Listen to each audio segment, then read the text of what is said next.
예, 안녕하십니까. 예, 저는 한국회계기준원의 홍현선 수석연구원입니다. 제가 오늘 말씀드릴 내용은 지속가능성 공시 기준과 관련해서 국제 동향과 KSSB 기준 그리고 그 지속가능성 공시가 공급망에 미치는 영향에 대해서 간략히 말씀을 드리겠습니다. 먼저 그 국제 동향에 대해서 말씀을 드리겠습니다. 죄송합니다. 죄송합니다. 지금 자본시장에서는 투자자들이 이런 지속가능성 정보를 강력하게 요구를 하고 있습니다. 과거에는 재무제표를 중심으로 해서 기업 가치를 산정을 했는데, 근데 여기에 대해서는 큰 문제점이 발생을 하게 됐습니다. 그 이유가 뭐 기후 위기 같은가, 아니면 다른 지속가능성 이슈에 대해서 어떤 기업은 관련된 전략을 수립을 하고 관련 기량과 역량을 준비하는 기업과 그렇지 않은 기업 간에 있어서 이에 관련된 정보를 재무제표는 제시하지 못하고 있기 때문입니다. 따라서 이런 지속가능성 이슈에 대해서 기업이 어떻게 대응하고 있고 미래의 가치를 창출할 수 있는 부분에 대해서 더 강력한 정보를 주기 위해서, 즉 진정한 기업 가치를 산정하기 위한 정보를 주기 위해서 지속가능성 정보를 요구를 하고 있는 상황입니다. 그리고 ESG 관련, 즉 지속가능성 관련된 미래 산업이 예상되는 부분이 있어서 투자 자산이 증가하고 있는 상황입니다. 그리고 맨 오른쪽에 보시는 바와 같이 녹색 그리고 전환금융에 있어서 우리 국내에서도 420조 원에 달하는 그런 많은 규모의 녹색 자금이 2030년까지 공급되는 것처럼 이러한 경향은 계속적으로 확대될 예정입니다. 이런 지속가능성 관련된 이슈에 대해서 많은 관심을 가지고 있는데, 거기에 대한 인프라가 되고 있는 공시 기준은 크게 세 가지로 나눠 볼 수 있습니다. 첫 번째로 이제 전 세계적으로 적용되고 있는 IFRS S1, S2, 즉 ICS 기준이 첫 번째이고, 두 번째는 유럽 권역에서 적용되고 있는 ESRS, IFRS에서 제정한 ESRS가 두 번째입니다. 그리고 마지막으로 미국의 SEC에서 제정한 공시 규칙, 이렇게 세 가지가 있습니다. 이 세 가지에 대한 내용은 차례차례 설명을 드리겠습니다. 먼저 그 ISCO, 즉 국제증권감독기관인 ISCO는 ISSB 공시 기준에 따른 그런 정보를 제공하도록 권고를 하고 있고, 밑에 보시는 바와 같이 글로벌 투자기관인 뱅가드나 블랙락 같은 경우에는 ISSB 기준에 따른 지속가능성 정보를 기업들이 제공하도록 요구를 하고 있습니다. 그리고 ISSB 공시 기준은 전 세계에 걸쳐서 도입을 하거나 아니면 이를 바탕으로 자국의 지속가능성 기준을 제정하는 그런 움직임을 보이고 있습니다. 그 중에서 이제 그 몇 군 주요한 국가를 살펴보시면은, 먼저 첫 번째 일본과 영국 같은 경우에는 27년도에 그 공시 기준을 의무화 시켰고, 그 다음에 관련된 공시 기준은 맨 오른쪽에 보시는 바와 같이 내년 3월달 그리고 1분기에 발표될 예정입니다. 그리고 밑에 호주나 싱가포르 같은 경우에는 그 의무 공시에 대해서 26년도를 설정을 하고 있고, 또 관련된 공시 기준은 맨 오른쪽 보시는 바와 같이 9월달에 발표가 되었습니다. 다음 슬라이드에서는 이제 그 공시 기준에 대해서 간략히 살펴보게 되면은 일본과 모든 국가들이 이제 보고 기업과 보고 시기, 중요성 판단에 있어서는 동일하게 ISSB 기준과 같이 가져가고 있고, 일본 같은 경우에는 기후뿐만 아니라 모든 주제에 대해서도 의무적으로 공시를 하도록 요구하고 있을 예정입니다. 그리고 호주 같은 경우에는 최근에 공시 기준을 발표했는데, 저희 KSSB 그 공개 초안과 마찬가지로 기후 주제에 대해서는 의무적으로 공시를 하도록 하고, 나머지 주제에 대해서는 선택적으로 공시하도록 요구를 하고 있습니다. 그리고 스콥 3에 대해서도 일본, 영국, 호주에 있어서는 스콥 3에 대한 그 온실가스 배출량에 대해서도 같이 공시하도록 요구를 하고 있는 상황입니다. 다음은 이제 ISSB 기준 말고 ESRS, 유럽에서 적용되는 ESRS에 대해서 말씀을 드리면은 공시 의무화는 2025년도부터 공시 의무화를 할 예정이고, 다음 슬라이드 보시는 바와 같이 ISSB와 이제 굉장히 상호 운용성이 굉장히 높습니다. 특히 기후 부분에서 높은데, 그럼에도 이제 공시 주제에 대해서는 ESRS, 그다음에 ISSB 기준 모두 다 기후뿐만 아니라 다른 공시 주제에 대해서도 모두 요구를 하고 있습니다. 그리고 온실가스 배출량도 역시 스콥 1, 2뿐만 아니라 3까지도 다 공시를 하도록 요구를 하고 있습니다. 다만 중요성 판단 부분에 있어서 ISSB 기준 같은 경우에는 이제 투자자 중심의 재무적 중요성을 기준으로 판단을 하고 ESRS 같은 경우에는 기업이 사회나 아니면 환경에 미치는 영향, 즉 임팩트 중요성까지 같이 고려해서 중요성 판단을 하도록 하는 점이 좀 다릅니다. 내년에 이제 트럼프 정부가 출범할 텐데 드릴 베이비 드릴로 표방하는 이런 그 트럼프 정부에서는 아무래도 기후 관련된 정책이 지금보다는 좀 약화될 것이라고 예상이 되고 있습니다. 근데 그럼에도 불구하고 여기 보시면은 올해 3월달에 SEC에서 기후 관련된 공시 규칙을 가결을 했습니다. 그리고 아시다시피 소송 때문에 관련된 그 SEC 규칙에 대한 효력이 지금 정지가 된 상황인데, 다만 이제 트럼프 정부가 출범함에 따라서 연방 차원에서는 기후 관련된 의무화가 좀 동력을 잃을 것이라고 예상이 되고 있는 상황입니다. 다만 이 그 공시 의무 철회 후에는 아무래도 그 민간 중심, 즉 기업 중심의 자발적 공시가 이루어질 것이라고 예상이 되고 있습니다. 연방 차원에 있어서는 좀 힘을 잃었지만 미국 캘리포니아 같은 경우에는 주정부 차원에서 굉장히 강력한 기후 공시를 요구를 하고 있습니다. 그리고 미국 내에서 활동하는 기업도 이제 글로벌하게 유럽에 진출한 기업이 상당 부분 많이 있습니다.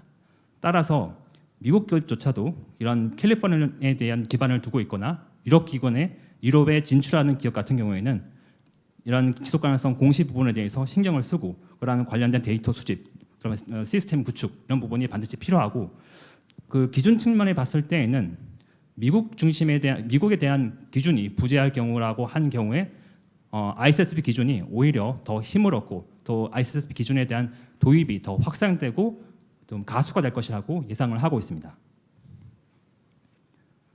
다음은 그 저희 KSSB 기준 공개 초안에 대해서 간략히 또 말씀을 드리겠습니다.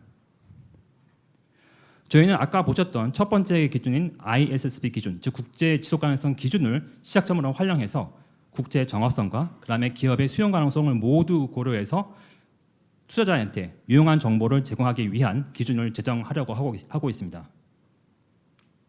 간략히 저희 공개 초안에 대한 구조를 보시면은 의무 공시 기준으로 제1호와 2호가 있고, 그다음에 추가 공시 기준으로 제101호가 있습니다. 제1호는 한마디로 개념 체계에 해당하는 부분으로 인해서 지속 가능성 재무 정보 공시를 위한 일반 사항을 다루고 있고, 제2호는 기후에 특화된 요구 사항을 다루고 있습니다. 그리고 제101호는 정책 목적을 고려해서 예를 들어서 가족 친화 경영이라든지 인권 이런 부분에 대해서 정책 목적에 부합하는 그런 추가 공시에 대한 내용을 다루고 있습니다. 그리고 ISSB 기준과 일관되게 크게 4가지 핵심 요소, 즉 거버넌스, 전략, 위험관리, 지표 및 목표에 대해서 지속 가능성 정보를 이 4가지 핵심 요소에 따라서 표시하도록 요구를 하고 있습니다. 저희는 작년 말에 기초안을 작성을 하고 올해 초에 총 242개 기업을 대상으로 해서 총 21번의 기업 간담회를 진행을 하였습니다. 그리고 추가적으로 자문이라든지 다양한 이해관계자와 의사소통을 해서 4월 말에 공개 초안을 발표를 하였습니다. 그리고 4월 말부터 그다음에 8월 말까지 저희가 국내 이해관계자와 국외 이해관계자한테 의견 조회를 해왔습니다. 그 결과 저희는 총 256건의 의견을 받았고, 관련된 내용을 간략하게 또 말씀을 드리겠습니다. 저희는 국내 이해관계자뿐만 아니라 또 국외 이해관계자로부터도 의견을 상당 부분 받았습니다. 저희가 놀라웠던 부분이 보시는 바와 같이 세계 최대 노르웨이 국부 펀드를 비롯한 글로벌 투자자들이 저희 지속 가능성 기준 공개 초안에 대해서 의견을 제출을 하고 강력하게 ISSB 기준과 일관된 기준을 제정을 해야 한다라는 그런 맥락으로 의견을 제출을 했습니다. 이 부분은 국외 투자자, 즉 이해관계자 같은 경우에도 저희 지속 가능성 공시 기준에 지대한 관심을 보이고 있다는 것을 이해할 수가 있습니다. 공개 초안에 대한 의견 조회 내용을 간략히 보시면은 전반적으로 저희가 공개 초안에서 제안했던 각 여러 가지 이슈 사항에 대해서 대부분 동의하는 그런 방향성이 있었지만 다만 일부 주제에 대해서는 기업과 투자자 간의 온도차가 좀 있었습니다. 그런 부분에 대해서 차례차례 또 설명을 드리겠습니다. 일단 아까 말씀드린 그 해외 투자자 같은 경우에는 아까 말씀드린 대로 좀 ISSB 기준과 일관된 그런 기준을 제정했으면 좋겠다. 예를 들어서 저희 공개 초안 같은 경우에는 그 주제 부분에 대해서 기후 주제에 대해서는 의무 공시를 하되 기후 외 주제에 대해서는 기업이 선택적으로 공시를 하도록 열어두었습니다. 다만 이런 부분에 대해서 해외 투자자는 기후뿐만 아니라 나머지 공시 주제에 대해서도 공시가 필요하다는 의견을 제시를 하였고 저희가 선택적으로 의견을 제시했던 규정을 제시했던 산업 기반 지표, 그다음에 내부 탄소 가격 이런 걸 비롯해서 이런 부분에 대해서도 반드시 고려할 수 있도록 즉 ISSB 기준과 일관되도록 기준 제정을 요구를 하고 있는 상황입니다. 먼저 첫 번째 그 내용인 공개 초안 같은 경우에는 기후 우선해서 기후 주제에 대해서는 의무적으로 공시를 하고 나머지 주제에 대해서는 기업이 선택적으로 공시할 수 있도록 하였습니다. 이런 부분에 대해서 기본적으로는 기업과 투자자 모두 동의하는 그런 의견을 주었는데 다만 일부 투자자 같은 경우에는 아까 글로벌 투자자와 마찬가지로 다른 기후 외의 다른 사안에 대해서도 공시가 필요하다는 그런 의견을 제출하였습니다. 그리고 두 번째 보고기업에 대해서는 저희 보고기업은 공개 초안에서 재무제표 작성 기업과 동일한 보고기업으로 설정을 하였습니다. 그 이유가 재무제표 예를 들어서 재무제표에서 지배기업과 종속기업이 같이 포함된 그런 재무제표 정보를 제공한다고 한다면 지속가능성 정보도 지배기업과 종속기업을 다 아우르는 그런 보고기업의 정보를 제시할 필요가 있다고 보았습니다. 이 부분에 대해서 대부분은 그런 보고기업 범위에 대해서 동의를 하였지만 기업 같은 경우에는 일부 그 종속기업에 대한 정보 취합에는 어려움을 얘기하면서 조금 유예 기간이 필요하다라는 의견을 제시를 하였습니다. 산업기반 지표는 이제 중요하진 않은데 산업기반 지표는 저희가 선택적으로 고려할 수 있도록 열어두었는데 이 부분에 대해서는 대부분 동의를 하고 있는 상황입니다. 그리고 내부 탄소 가격 부분에 있어서는 저희가 공개 초안에서 내부 탄소 가격을 적용하는지 그리고 적용한다면 어떻게 적용하는지에 대해서는 의무 공시를 하도록 하는데 다만 톤당 가격 즉 내부 탄소 가격 자체가 어떤 금액인지 그 부분에 대해서는 공시를 선택적으로 열어두었습니다. 이 부분에 대해서 기업과 투자자 모두 동의를 하는 그런 상황입니다. 다음 중요한 부분은 이제 스콥 3 온실가스 배출량 부분입니다. 이 부분은 공급망과 굉장히 밀접한 그런 관련성이 있는데 저희는 같은 경우에는 일단 의무화 여부와 그 시기에 대해서는 따로 기준서에서 명시를 하고 있지는 않았습니다. 이런 부분에 대해서 저희가 얼마나 이제 그 스콥 3에 대한 공시가 필요한지에 대해서 투자자의 의견을 들어보았고 그 결과 투자자는 이제 필요하다는 그런 의견을 상당 부분 제시를 하였고 그다음에 의무화 시기에 대해서는 기업과 투자자가 약간 좀 온도차가 다른 그런 상황을 보이고 있는데 대부분의 경우에는 3년 이내에 있어서는 공시 의무화 후에 3년 이내에 있어서는 스콥 3에 대한 스콥 3 온실가스 배출량에 대한 정보를 유예 기간으로 한 3년 정도 주어야 한다. 3년 이내로 두어야 한다라고 의견을 제시를 하였습니다.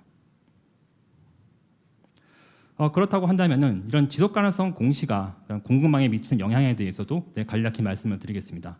먼저 이 부분을 이해하기 위해서 전반적인 지속 가능성 공시 정보의 어떤 생태계를 살펴볼 필요가 있는데 기업 같은 경우에는 저희 같은 기준 제정 기구가 제정한 그런 기준에 따라서 재무제표 관련 지속 가능성 관련 정보를 공시를 하고 그다음에 인증하고 평가를 하에 따라서 관련된 신뢰성이 있는 그리고 양질의 지속 가능성 정보가 투자자한테 전달됨에 따라서 투자자가 이제 경제적 의사결정에 대해서 도움을 줄 수 있는 유용한 정보가 공급될 수 있도록 구제기관이 감독하고 모니터링하는 그런 구조를 갖고 있습니다.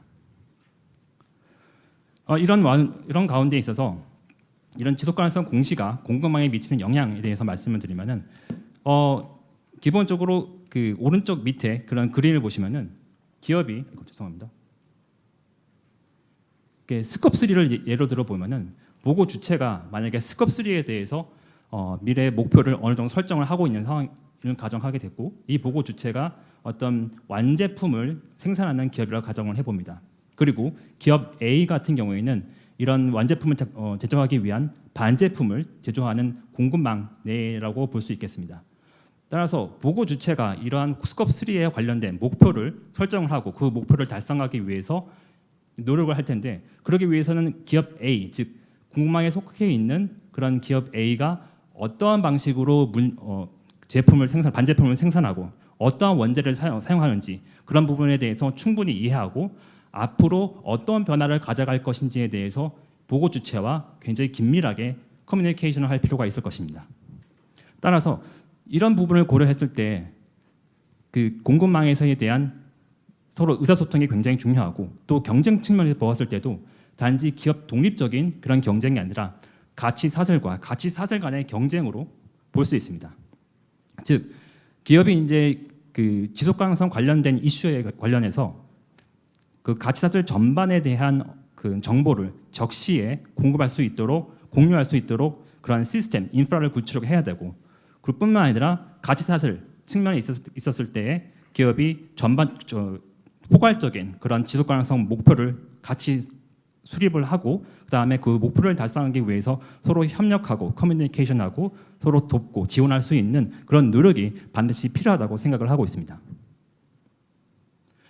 그리고 이제 이런 부분에 대해서 공시 측면에서 이제 기업 규모별로, 그다음에 보고 주체별로 이제 좀 세분화된 그런 노력을 고민할 수 있을 텐데, 보고 주체 같은 경우에는 지속 가능성 보고서의 발행 주체가 되는 기업이기 때문에 아까 보셨던 그런 기준에 맞추어서 4가지 핵심 요소에 따라서 관련된 정보를 생산하고 제공할 그런 노력을 기울여야 하고, 그다음에 직접 보고하는 그런 보고 주체가 아닌 경우에 있어서 결과적으로 기업이 보고 주체한테 기업 지속 가능성 정보를 제공해야 하는 그런 입장이라 한다면은 직접 보고 주체보다는 좀 부담이 적긴 하겠지만 관련된 시스템을 구축을 하고 적시에 그런 정보가 제공될 수 있도록 많은 노력을 기울일 필요가 있습니다. 아까 보셨던 것처럼 이제 대기업과 중소기업 그 기업 규모별로 보시면은 아무래도 대기업은 보고 주체에 해당할 가능성이 높고, 그다음에 그런 상황을 고려할 경우에 지금 전 세계적으로는 이 지속 가능성 공시 부분에 대해서 규모별로 단계적으로 적용되고 있는 상황입니다. 따라서 기업이 어느 시점에 그러한 영향 안에 놓일 것인지에 대해서 계속 모니터링하고 대비할 필요가 있겠고, 한국 지속 가능성 공시 기준 적용뿐만 아니라 만약에 기업이 미국이나 유럽에 진출한 기업 같은 경우에는 관련된 제도를 고려해서 대응할 필요가 있겠다고 말씀드릴 수 있겠습니다. 그리고 중소기업 같은 경우에는 이제 가치 사슬 측면에 있어서 지속 가능성 공시 제공에 대한 노력을 할 필요가 있겠고, 만약에 글로벌 공급망에 속해 있다라고 한다면 그런 그 국가에 해당하는 그 국가의 공시 규제를 잘 살펴보아서 간접적인 영향에 대해서도 고민할 필요가 있습니다. 그 보고 주체가 되는 경우라고 한다면 당연히 이제 그 관련된 지속 가능성 기준에 따른 핵심 요소별로 정보를 제공해야 되고, 그다음에 추가적으로 이제 고민할 부분이 밑에 보시는 바와 같이 지속 가능성 공시뿐만 아니라 이제 실사, 그다음에 평가에 대한 대응도 필요합니다. 다음 세션에서 이제 다른 분이 말씀해 주시겠지만 유럽 공급망 실사 지침 이런 것을 고려해서 공시뿐만 아니라 다른 여러 가지 지속 가능성 관련 규제에 대해서도 충분히 대응할 수 있는 그런 노력을 기울일 필요가 있습니다. 그리고 기업들이 이런 지속 가능성 이슈에 대해서 대응하는 것을 단지 수동적으로 소극적으로 대응하기보다는 아까 보신 것처럼 파이낸스 측면에서 정책 자금에 대한 어떤 혜택을 누리기 위해서 이런 지속 가능성 공시를 투명하고 체계적으로 준비를 하고, 그다음에 지속 가능성 관련 공시 이런 부분이 기업 그리고 더 나아가서 가치 사슬 측면에 있었을 때 경쟁력으로 자리 잡을 수 있도록 발상의 전환이 필요하다고 생각하고 있습니다. 다음은 이제 기준 차원에서 저희는 8월까지 수렴한 그 의견을 바탕으로 해서 논의한 후에 최종 기준을 발표할 예정이고, 그다음에 기준 관련 지침이라든지 가이드라인 발간, 그다음에 교육 자료, 적용 사례 이런 부분을 통해서 저희 지속 가능성 공시 기준에 대한 이행 지원을 계속적으로 이행할 예정입니다. 이상 저희 발표를 마치도록 하겠습니다. 고맙습니다.